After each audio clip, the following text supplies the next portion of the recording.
કેમ છો મિત્રો? આજે આપણે વાત કરીશું જીવન દોરી. શ્રી કૃષ્ણ ભગવાન એવું કહેતા હતા, જે કાર્ય થઈ રહ્યું છે, થઈ ગયું છે અને જે ભવિષ્યમાં થવાનું છે, એની પાછળ દરેકનો કંઈક હેતુ, કંઈક ઉદ્દેશ હોય છે, એવું શ્રી કૃષ્ણ ભગવાન કહેતા. ગીતાની અંદર તમે બુક ખોલ્યા વગર પણ જો પહેલું પુસ્તક તમે જોઈ રહેશો તેની સામે, તો એની સામે પણ તમને એક સત્ય દેખાશે. આખી ગીતાની અંદર પહેલા પાનાથી માંડીને છેક છેલ્લા પાના સુધી કોઈ જગ્યાએ જૂઠનો ઉપયોગ થયેલો જ નથી. ફક્ત ને ફક્ત સત્ય, સત્ય ને સત્ય જ.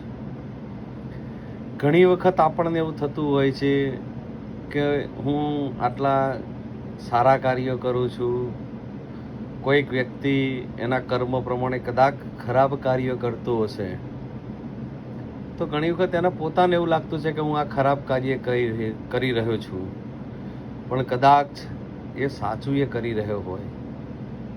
કારણ કે કોઈની માટે કોઈ વસ્તુ, કોઈ કાર્ય કરી જવા રહી તો કોઈકને ગેરલાભ થતો હોય છે, કાં કોઈને લાભ થતો હોય છે.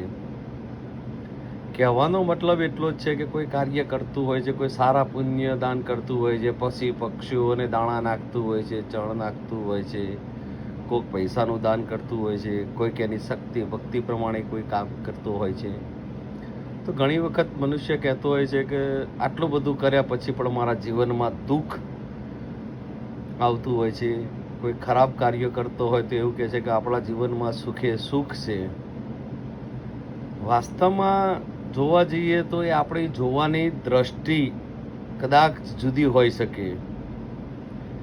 ભગવાને કહ્યું છે કે આપણા જીવનમાં જે થાય છે તે પહેલેથી જ નક્કી થઈ ચૂકેલું હોય છે. આપણા જીવનમાં જે વસ્તુ થવાની છે, થઈ રહ્યું છે, જે જગ્યાએ થવાની છે અને જે સમય અને દિશા એ પણ નક્કી કરી રાખેલી છે ભગવાને. કદાચ કોઈ ઘટના, દુર્ઘટના, કોઈ સારું કાર્ય, કોઈ ખરાબ કાર્ય થાય તો એમાં સંપૂર્ણપણે ભગવાનનો હાથ હોય છે. તમે ઘણી વખત જોતા હોવ છો કે આપણે કોઈ તમને મળશે, કોણ તમારાથી જુદું થશે, આ બધું જ જીવનની એક દોરી પ્રમાણે, એના સમયના કાળચક્ર પ્રમાણે એ થતું જ રહ્યું છે અને થતું જ આવશે. આ બધી જ ભગવાનની લીલા છે. કદાચ કોઈ તમે સારા કાર્ય કરતા હો તો કરતા જ રહેજો મિત્રો, કારણ કે આજે નહીં તો કાલે એનું સારું પરિણામ જ મળે છે. કૃષ્ણ ભગવાને તેવું કહ્યું છે કે તમે ગમે તે કાર્ય કરશો, કર્મથી તમારું જીવન બંધાયેલું છે. તમે જેવું કાર્ય કરશો એવી જ રીતે એનું ફળ તમને કદાચ આ જીવનમાં નહીં મળે તો આવતા જીવનમાં મળશે.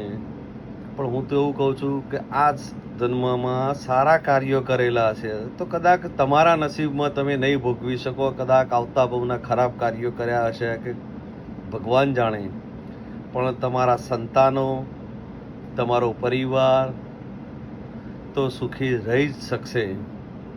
મને વિશ્વાસ છે, એવો તમને પણ વિશ્વાસ હોવો જોઈએ કે કોઈ પણ કાર્ય કરેલું વ્યર્થ નથી જતું. શ્રી કૃષ્ણ ભગવાન એવું કહેતા હતા કે કોઈ મનુષ્ય કર્મ કરે કે ના કરે એનું ફળ એને ચોક્કસ મળતું હોય છે.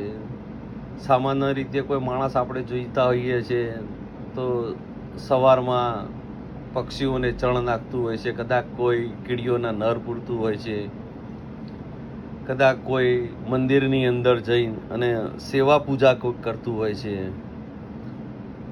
પણ તમે કદાચ એ લોકોની લાઈફ તમે જુઓ તો સુંદર અને સરસ, બહુ વ્યવસ્થિત રીતે એ લોકોનું જીવન પસાર થતું હોય છે.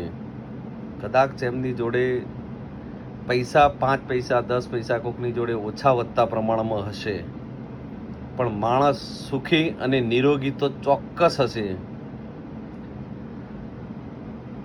હું મારા મિત્રોને એટલું જ કહેવા માગું છું, બંને હાથથી જેટલા થાય એટલા સારા કાર્ય કરો. એમાં કોઈ તમારી ઉપર જોવે ના જોવે એને કોઈ લેવા દેવા નથી, પણ ઉપરવાળો ચોક્કસ જોવે છે. જય શ્રી કૃષ્ણ.